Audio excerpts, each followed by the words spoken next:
Bonjour à tous. Alors aujourd'hui, je voudrais vous parler d'hygiène. On nous parle beaucoup d'hygiène du corps quand nous sommes enfants. On nous dit que l'hygiène du corps est très importante, qu'il faut se brosser les dents, qu'il faut prendre régulièrement sa douche et se laver.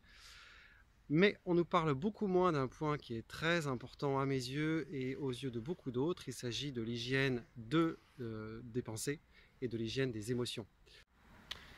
Alors au niveau de l'hygiène des pensées, il faut savoir que l'Université d'État du Michigan a trouvé dans une étude scientifique qu'environ 80% de nos pensées, ce qui n'est pas rien, sont des pensées négatives et que 95% de nos pensées seraient des pensées répétitives. Partant de ce constat, il est important de voir qu'une hygiène mentale est absolument nécessaire. Souvent nous sommes dans le jugement, souvent nous sommes dans les critiques, souvent nous nous plaignons et il en résulte une pollution en nous et qui se propage sur les autres. Il existe pour cela quelques techniques, et même un certain nombre de techniques, je vais vous en donner deux aujourd'hui. D'abord, une première technique qui est la technique de la gratitude, un petit exercice que je vous propose de faire dès maintenant. Posez-vous et réfléchissez à 10 points merveilleux, 10 choses merveilleuses que la vie vous accorde, vous a déjà accordé là, maintenant, tout de suite. Qu'est-ce qui est formidable dans votre vie? Première chose.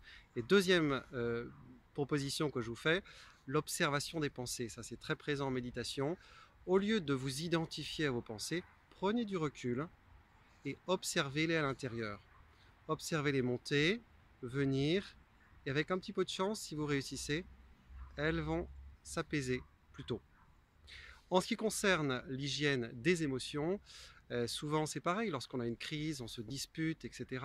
De la colère vient, de la jalousie, des sentiments délicats. On laisse faire, ça s'accumule, on accumule de la rancœur. Alors qu'est-ce qu'on peut faire? Beaucoup de solutions existent. Là encore, je vais vous en proposer quelques-unes. Par exemple, il existe l'EFT.